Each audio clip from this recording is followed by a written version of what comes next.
Abramos a palavra de Deus na primeira epístola de Paulo aos Tessalonicenses, capítulo de número 5. Leremos os últimos versículos desta epístola, do verso 23 ao verso 28. 1 aos Tessalonicenses 5, de 23 a 28.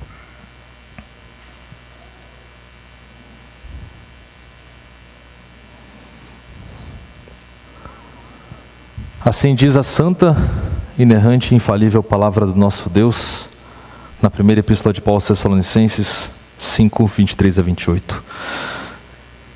O mesmo Deus da paz o santifique em tudo, e que o espírito, a alma e o corpo de vocês sejam conservados íntegros e irrepreensíveis na vinda de nosso Senhor Jesus Cristo. Fiel é aquele que os chama, o qual também o fará. Irmãos, orem também por nós. Saúdem todos os irmãos com um beijo santo. Peço com insistência, em nome do Senhor, que esta carta seja lida para todos os irmãos. A graça de nosso Senhor Jesus Cristo esteja com vocês. Até aqui a leitura da palavra de Deus. Vamos orar, clamando pela iluminação do Espírito Santo. Oremos. Amado Senhor, Tua palavra foi lida, Tua palavra que é lâmpada para os nossos pés, luz para o nosso caminho. E não desejamos neste momento apagar a luz do Espírito. Desejamos neste momento, pelo contrário, que a luz da Tua palavra, Teu Espírito Santo, brilhe com força sobre nossa mente e coração.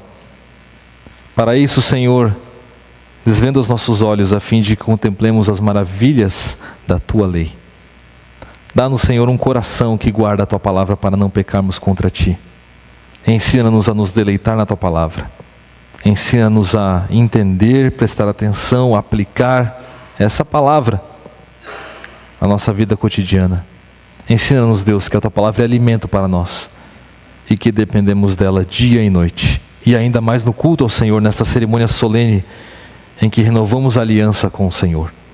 Ensina-nos pela Tua palavra, nós clamamos em nome de Cristo Jesus. Amém. Palavras de despedida são muito importantes. Muito importantes. Reverendo Jorge Canelha sabia disso. Ou quem de nós esquecerá o sermão que ele pregou no Dia das Mães, em que ele contou a história que ele caminhava com a sua mãe pela rua direita, e lá ele encontrou uma senhora com um colarinho fechado até o topo, e aquela senhora distribuía folhetos, e ele não sabia como incentivá-la, mas 5 passos à frente ele se voltou e disse: "Eu também sou crente, irmã." E ela falou: "Então, até no céu." E ele falou a mesma coisa para a igreja: até no céu. Palavras de despedida são muito importantes. Paulo sabia disso. E no 18º sermão, na primeira epístola de Paulo aos Tessalonicenses, o último da série, nós trataremos das palavras de despedida de Paulo à amada igreja em Tessalônica. Eu não sou muito bom com palavras de despedida, mas Paulo era. E Paulo, com maestria, arquiteta essas palavras de despedida, faz com que elas comuniquem perfeitamente todas as ênfases que ele deu ao longo de toda a carta. Paulo constrói uma despedida em que ele fixa na mente daquela igreja a sua vontade para aquela igreja e, consequentemente, a vontade de Deus para aquela igreja. Nas palavras de despedida de Paulo, Paulo enfatiza instruções finais e uma bênção final. Estas serão as duas ênfases desse sermão: as instruções finais de Paulo e a bênção final de Paulo sobre aquela igreja. Assim, em primeiro lugar, vamos falar das instruções finais. Os versos 25 a 27 trazem 3 instruções finais que tratam de 3 tópicos enfatizados na carta: oração, comunhão e pregação. Oração, comunhão e pregação. Em primeiro lugar, vamos falar sobre oração. Diz o verso 25, irmãos, orem também por nós. De fato, esta epístola está recheada de oração. Se você tem uma Bíblia física na mão, eu gostaria que você caminhasse junto comigo. Nós vamos perceber como essa epístola está cheia de oração, do começo ao fim. Logo no começo, logo lá no capítulo 1, nos versos 2 e 3, Paulo já afirma que aquela igreja estava em suas orações, como ele fazia menção deles em todas as suas orações. Ele diz também como ele dava graças a Deus pela fé, pelo amor, pela esperança daquela igreja. E depois, lá no capítulo 2, nos versos 13 e 16, ele também dá graças a Deus de novo, orando a Deus, agradecendo a Deus, porque aquela igreja tinha recebido a sua palavra, como que ela é de verdade, não palavra de homens, palavra de Deus.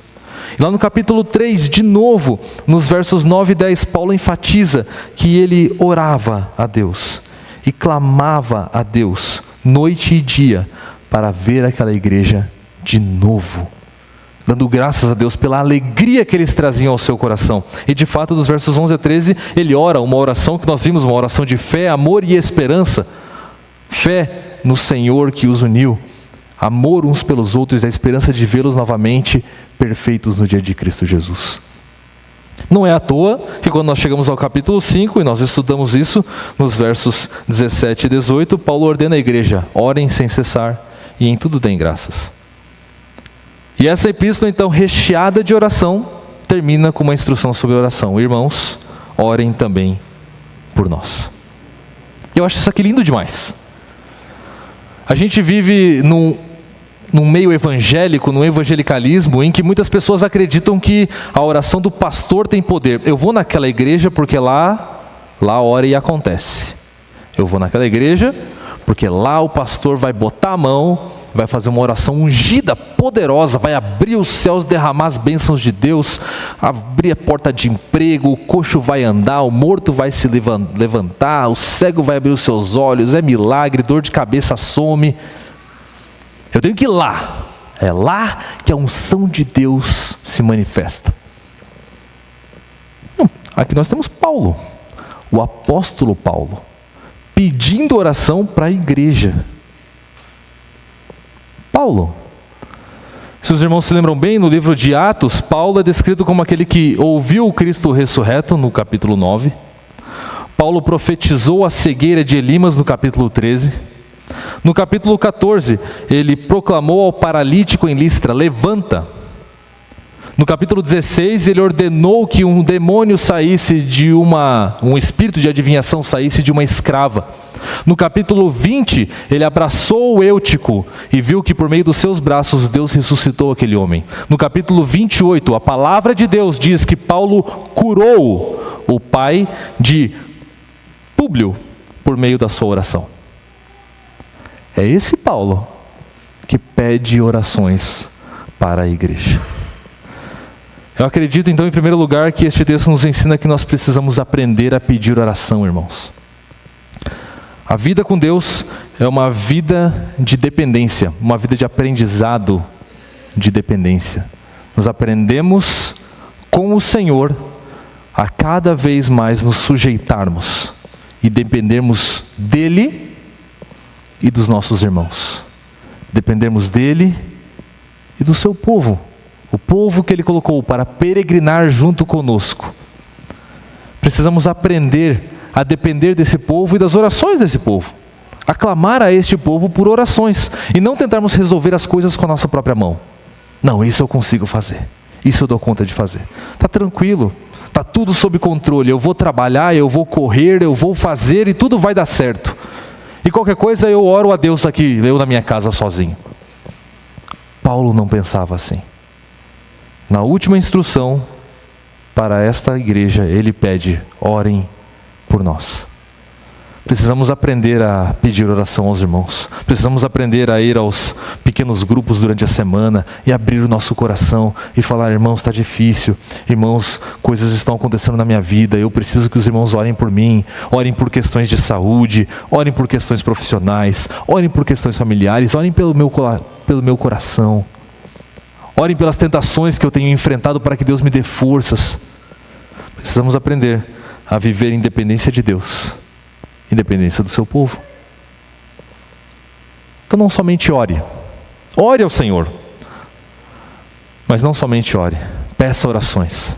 Aprenda a caminhar com o povo que Deus colocou ao seu lado nessa peregrinação. Eu acredito que esse texto ensina também que as orações fazem diferença na realidade, na vida, no mundo, no universo. Às vezes a gente aprende que a oração é apenas uma espécie de recurso terapêutico. Você ora para que você se sinta melhor. Você ora para que aquela oração mude você. Então a gente ouve testemunhos do tipo: eu estava muito aflito, estava muito preocupado, mas eu orei e agora estou em paz. Eu estava muito atribulado, eu estava relutante com a vontade de Deus, não estava aceitando aquilo, mas aí eu orei e eu aceito a vontade de Deus agora. A oração muda aquele que ora. Isso não é mentira, mas isso não é o principal objetivo da oração. A oração não é uma meditação evangélica. A oração não é um processo terapêutico de mudança daquele que ora. A oração é o povo de Deus louvando, suplicando e agradecendo o Deus da aliança que os resgatou e hoje os concede dádivas e bênçãos sem medida, sem refrear a mão. Deus é um bom Pai. Deus é um bom Pai. E por isso Ele concede aquilo que nós pedimos em oração. As orações nossas verdadeiramente têm efeito sobre a realidade. É claro que elas não mudam o decreto de Deus. Nós oramos por pessoas queridas e nós queremos que elas tenham a sua saúde restituída. Às vezes Deus responde sim, às vezes Deus responde não. Nós clamamos para que amados nossos tenham uma sobrevida e que Deus os cure e os tire daquela cama, os tire daquele hospital. Deus às vezes concede, às vezes não. A oração não muda o decreto de Deus. Mas é verdade que a oração faz diferença, porque Deus as ouve e as atende. As orações estão no decreto de Deus. Deus construiu a realidade de uma maneira em que Ele decretou que o seu povo orará e Ele responderá às orações. Então não pense que com a oração você vai mudar a Deus, mas pense que a sua oração pode ser o meio que Deus escolheu para responder e abençoar e beneficiar e trazer bênçãos sobre o seu povo. Por isso ore, recorra ao Senhor. As orações dos seus filhos sempre são ouvidas. Em primeiro lugar, oração. Oração, comunhão e pregação. Então, falamos sobre oração, vamos falar sobre comunhão agora. Essa epístola está recheada de comunhão também. Do começo ao fim, nós temos Paulo e esta igreja demonstrando grande comunhão entre eles. A gente percebe logo lá no começo, no capítulo 3, dizendo que aquela igreja tinha, no capítulo 1, verso 3, dizendo que aquela igreja tinha dedicação no amor. Uma igreja dedicada no amor. Naquele mesmo capítulo, nos versos 7 e 8, a dedicação no amor deles era tão grande que ela acaba se tornando um modelo. E dela a palavra de Deus repercute, como diz a palavra, para os crentes da Macedônia e na Acaia.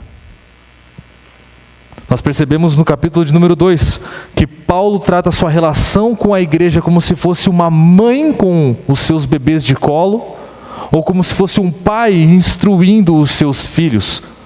Aquela igreja é uma família, e Paulo faz parte daquela família. Esta família é chamada várias vezes de irmãos, né? Irmãos, nós temos esse costume na igreja, retratando o costume do Novo Testamento de chamarmos uns aos outros de irmãos. Essa relação familiar permeia toda a carta, e toda a carta a igreja em Tessalônica é chamada de irmãos. No verso 17 fala que aquela igreja era tão amada que apesar de estar longe dos olhos, estava perto do coração. No capítulo 3, Paulo descobre que esse sentimento é recíproco quando Timóteo volta de lá. E no capítulo 4 eles são elogiados, lá nos versos 9 e 10, porque quanto ao amor fraternal, não havia necessidade de escrevê-los, porque eles já sabiam e já praticavam isso com todos os irmãos da Macedônia. Assim, no capítulo 5, eles são instruídos a amar uns aos outros, consolar uns aos outros, edificar uns aos outros, viver em paz uns com os outros, amar os seus pastores, exortar, consolar, amparar, ter paciência com todos. E aí, dada toda esta ênfase ao longo de toda a carta da relação entre Paulo e a igreja e da igreja consigo, no final da carta Paulo diz no verso 26, saúdem todos os irmãos com um beijo santo. O beijo santo era e ainda é uma das expressões mais íntimas, mais familiares da cultura oriental de amor fraternal. O amor entre duas pessoas, entre dois irmãos, é expressado com um beijo na cultura oriental. Nem toda cultura é assim, e tudo bem. Não precisa ser assim em todas as culturas. Não significa que se agora no final do culto eu não agarrar você pela barba e te dar 3 beijos bem instalados, eu estou pecando. Não é isso que a palavra de Deus está dizendo. Culturas diferentes têm formas de expressão diferentes daquilo que Paulo está ordenando aqui. E o que Paulo está ordenando é que haja entre os irmãos uma expressão de comunhão que seja santa e que seja estendida a todos. Uma expressão de comunhão santa que seja estendido a todos. Em primeiro lugar, o beijo é santo, porque ele representa um vínculo santo. Não é só que o beijo tem que ser santo com uma atitude santa, né? Um beijo respeitoso, um beijo sem malícia. Não é isso que o texto está dizendo primariamente, apesar de que isso seja verdade. O beijo é santo porque ele é dado para expressar uma relação santa. A relação que eu tenho com você, que você tem comigo, que vocês têm entre si, é uma relação santa. Se nós estamos aqui reunidos, não é porque nós somos um clube legal, que gosta do mesmo tipo de música, que gosta da mesma liturgia, que torce para o mesmo time de futebol, que vota no mesmo partido político. Não tem nada a ver com isso. A igreja não é isso. Nós não somos Igreja Presbiteriana da Lapa porque quem vem aqui gosta desse tipo de cadeira, desse tipo de louvor, desse tipo de pregação, dessa arquitetura. Isso não é igreja. Nós somos Igreja Presbiteriana da Lapa porque Deus, no seu decreto eterno, nos escolheu e depois nos redimiu para que de inimigos nos tornássemos família dele.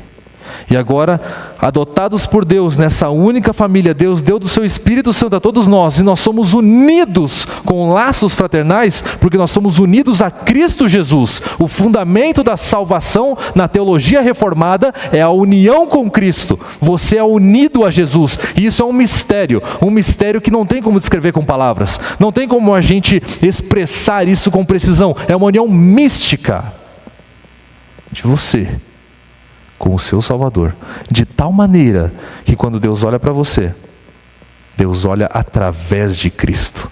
E então, mesmo com as suas imperfeições e fraquezas e pecados, Deus consegue perdoá-lo em Cristo, Deus consegue amá-lo em Cristo, Deus consegue santificá-lo em Cristo, preservá-lo em Cristo e caminhar com você desfrutando da presença dele em Cristo. Se eu estou em Cristo e você está em Cristo, então nós somos um. E sendo nós um, esta relação santa, feita em Cristo, precisa ser expressada. Alguns irmãos gostam de expressar isso com paz. De todo tipo, paz de Deus, paz de Cristo, paz do Senhor, paz de Jeová. Tem todo tipo de paz. Alguns irmãos gostam de cumprimentar com graça e paz. Outros irmãos só dão boa noite, dão um abraço apertado. Não tem problema. O que importa é que você estenda essa expressão de comunhão aos seus irmãos. Que eles entendam que quem está cumprimentando não é um amigo que joga bola junto. É um irmão em Cristo. É alguém que está em Cristo como você. E essa expressão deve ser estendida a todos os irmãos. Essa é uma ênfase do texto nas suas línguas originais. Todos os irmãos. A ideia principal desse versículo é que não pode haver alguém dentro da igreja que você diga não. Para você eu não dou a paz. Para você eu não dou boa noite.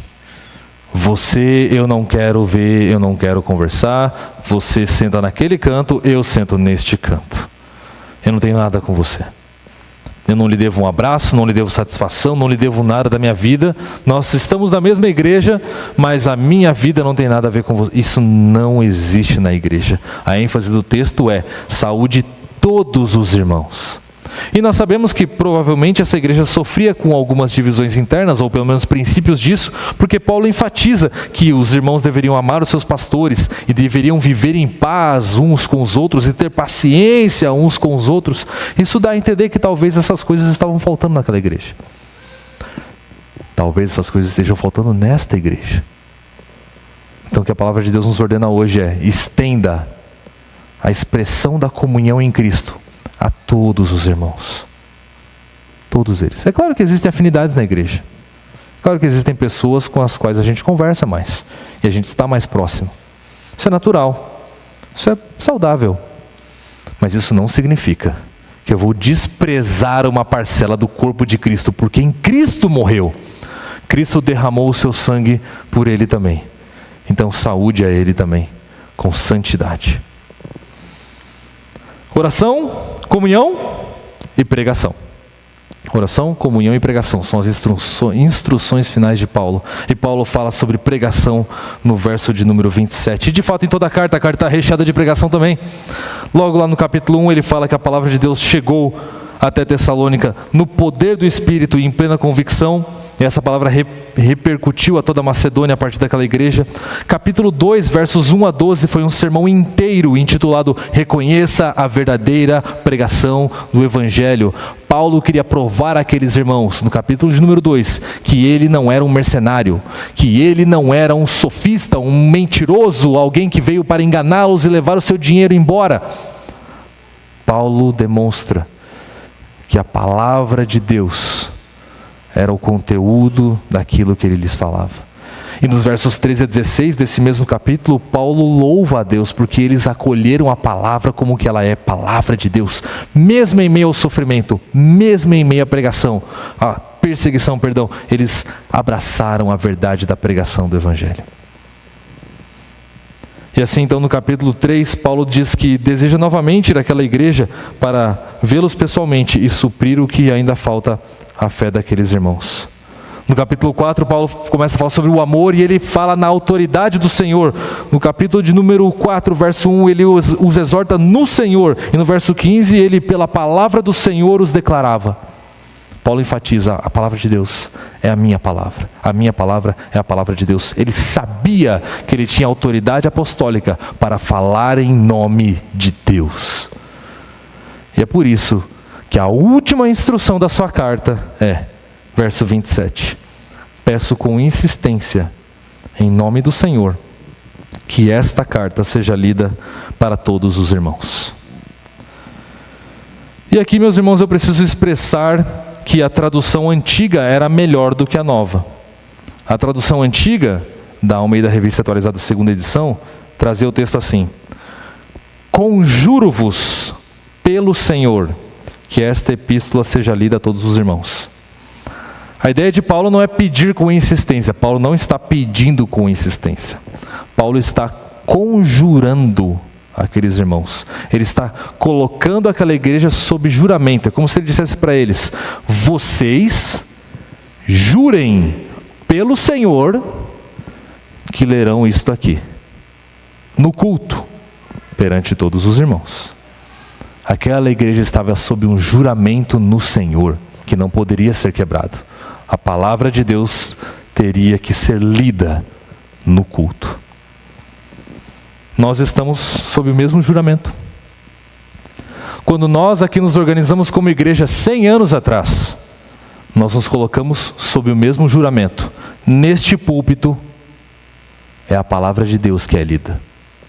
Não é o jornal, não é o livro de teologia, não é um livro de psicologia, é palavra de Deus.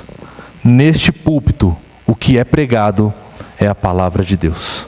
O juramento que estava sobre aquela igreja, O juramento estava sobre aquela igreja, está também sobre nós.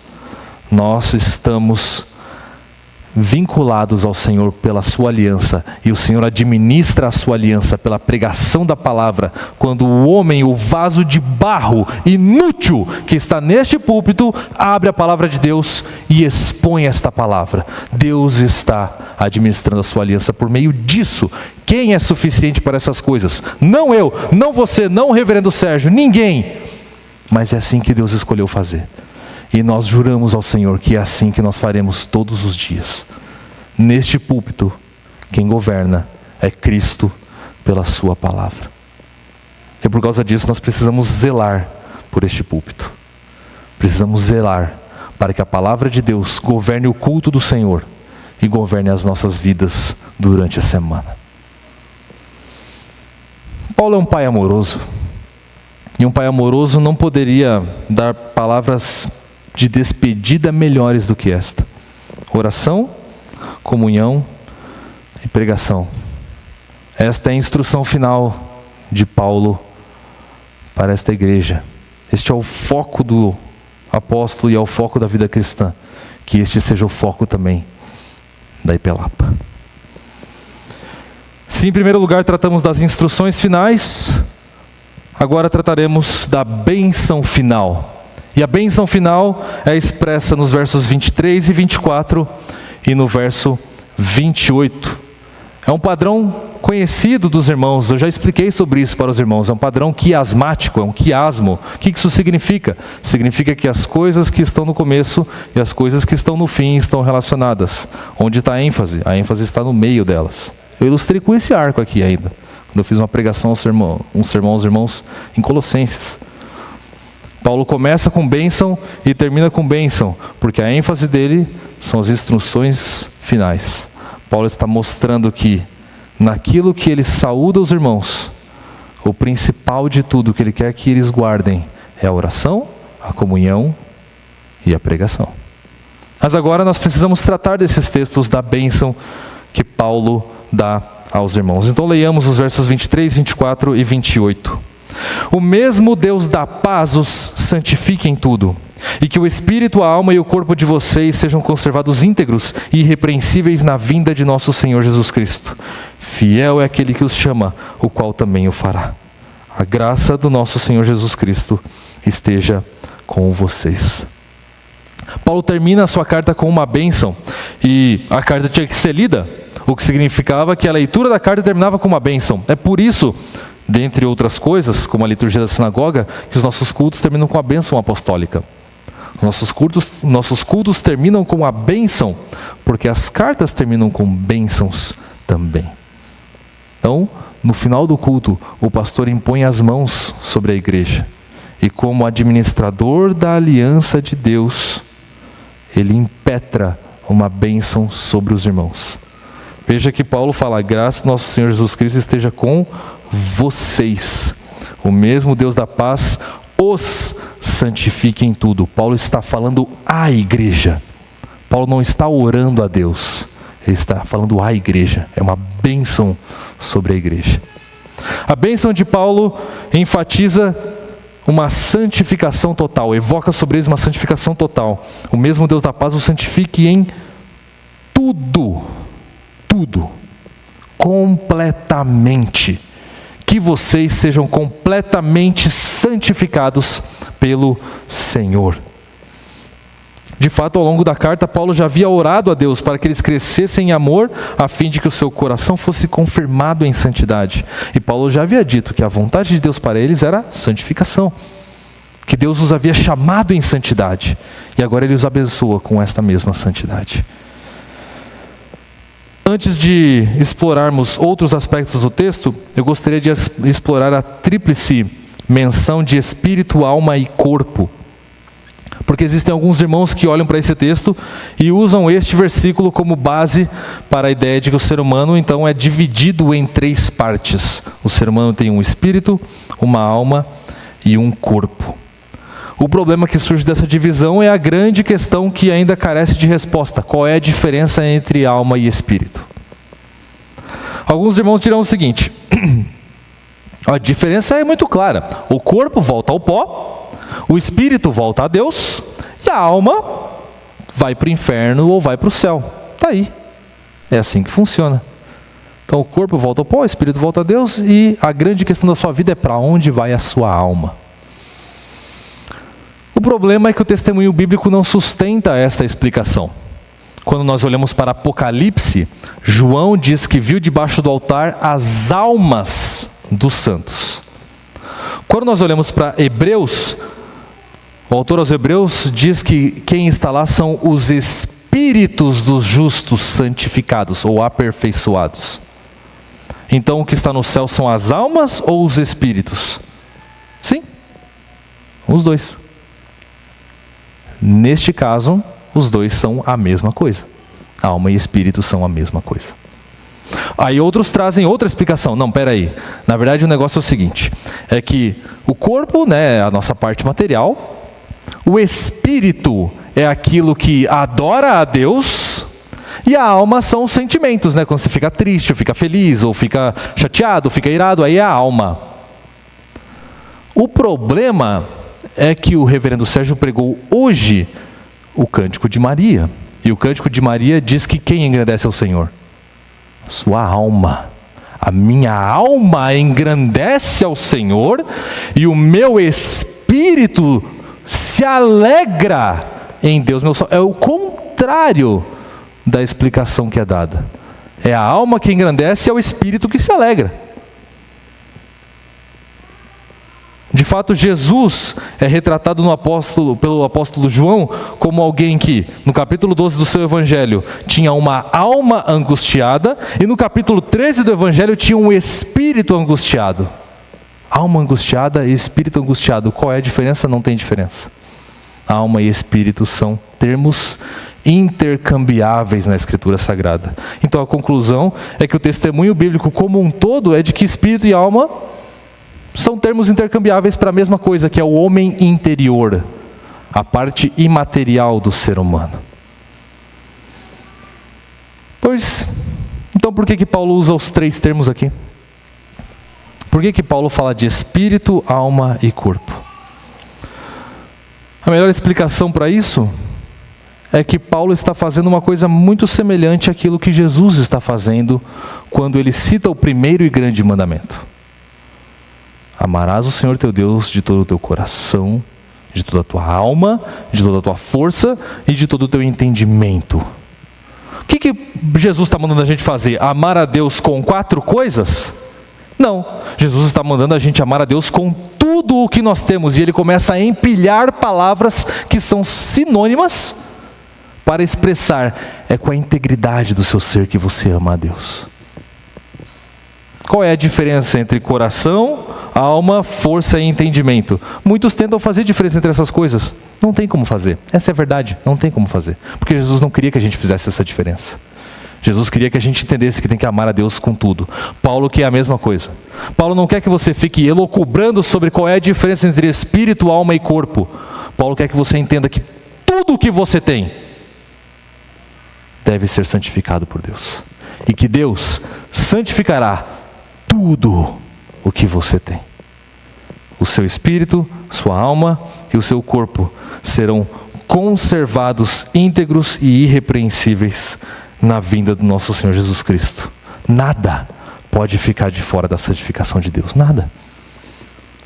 E esta é a grande lição que você deve levar para casa.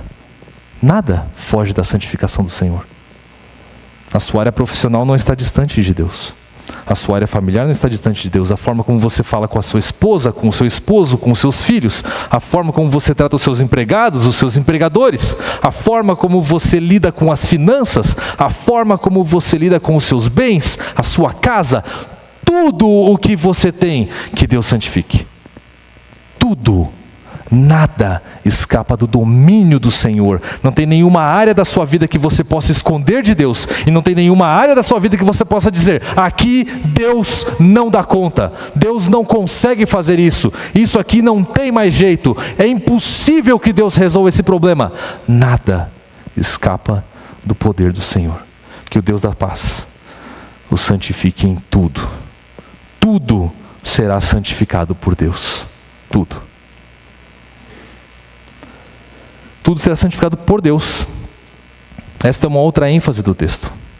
Veja que o texto começa com o mesmo Deus da paz, ou uma outra tradução poderia ser o próprio Deus da paz vos santifique em tudo. E isso é muito engraçado, porque Paulo passou a carta inteira falando: santifique você mesmo, vamos lá, vamos se santificar, vamos começar a trabalhar. Lembra lá nos versos 9 a 12? Vamos começar a trabalhar, vamos parar de abusar da generosidade alheia, vamos começar a se purificar sexualmente, versos 3 a 8.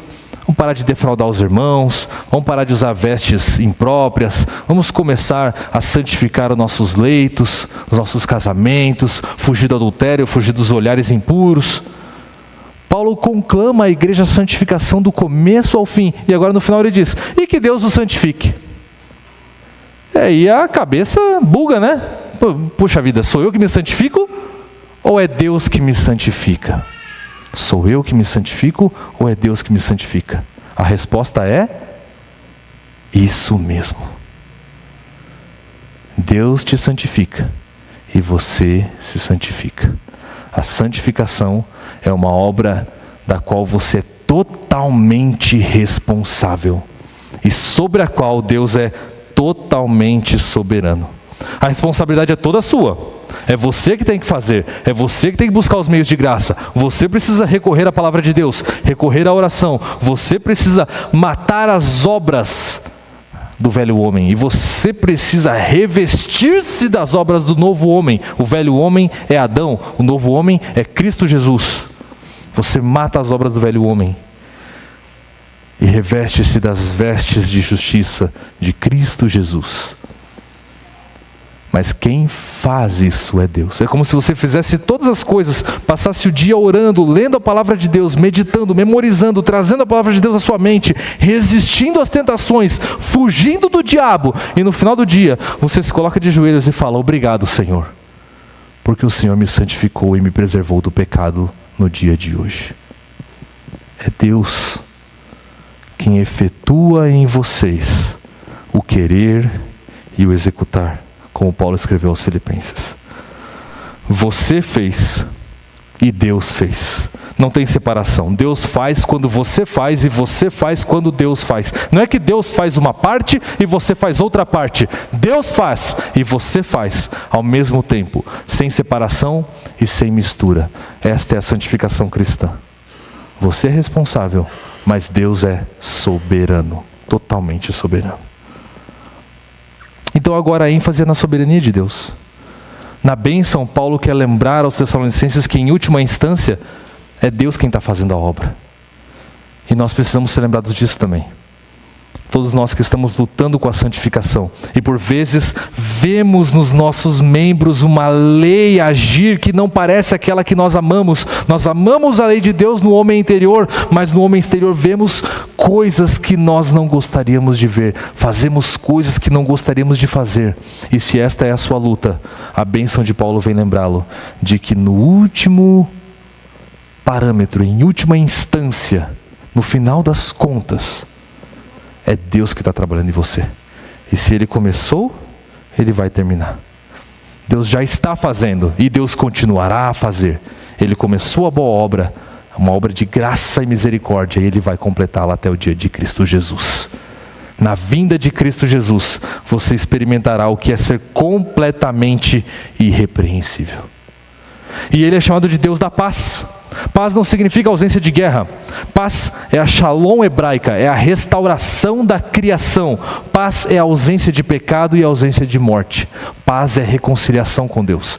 Paz é desfrutar da presença de Deus de novo. Paz é saber que você não é mais inimigo, mas você é filho. E esta paz de Deus é operada no seu coração. Deus começou, Deus vai terminar. A obra de graça e misericórdia que Ele está fazendo em você, no último dia, no dia de Cristo Jesus, você verá, e na verdade todo olho verá, e ela estará completa. Você será a feitura completa de Deus, para que a glória dEle encha toda a terra.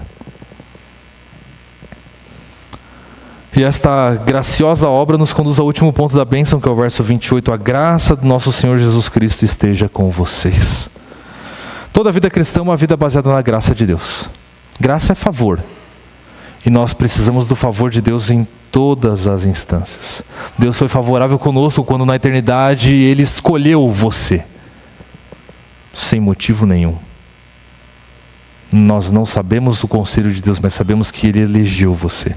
Favor dEle. Graça. E Ele foi gracioso quando no tempo e no espaço você morto em delitos e pecados, e Ele brilhou a luz no seu coração. E de repente o Deus do qual você era inimigo agora se torna seu amigo, seu Pai. E o Espírito dEle, que antes estava longe de você, agora habita no seu coração. Deus foi favorável com você quando fez todas essas coisas, adotando você na sua família, perdoando você dos seus pecados, batizando você no Espírito Santo. E agora, irmãos, o que resta para nós nesta vida? Será que Deus nos deu graça, mostrou favor para nós e disse: agora é com você, vai lá, faz o que você tem que fazer, porque eu já fiz o que eu tinha que fazer? De maneira nenhuma. O Deus da paz estará conosco todos os dias. A graça do Senhor Jesus Cristo estará conosco todos os dias. O favor de Deus que nos trouxe para a luz, nos preserva na luz e nos mantém na luz todos os dias, para sempre. Amém. E um pai não poderia deixar palavras de despedida melhores do que essa. Soberania, misericórdia e graça de Deus são a ênfase de Paulo. E precisam ser a ênfase desta igreja também. Que nós vivamos sempre amando a soberania de Deus e dependentes da graça dele. O sermão desta noite trouxe as palavras de despedida de Paulo à igreja de Tessalônica. São palavras de instrução e de bênção, que lembram aos irmãos que de tudo que se deve guardar e de tudo que se deve proteger na igreja, proteja a oração, a comunhão e a pregação. Lembrando-se de que é Deus quem opera e nos santifica em tudo, em todas as áreas, e que esse Deus da paz caminhará conosco todos os dias, até o dia final. E eu gostaria de fazer também das minhas palavras de despedida as palavras de Paulo. São minhas palavras de despedida no sermão desta igreja que nos recebeu com tanto amor, já há 3 anos e meio, quase 4 anos. Já são quase 4 anos de caminhada, chegamos em 2, vamos em 5 embora. E a igreja da Lapa tem sido mais do que amorosa para conosco. A igreja da Lapa tem sido mais do que qualquer coisa que nós mereçamos ou esperemos.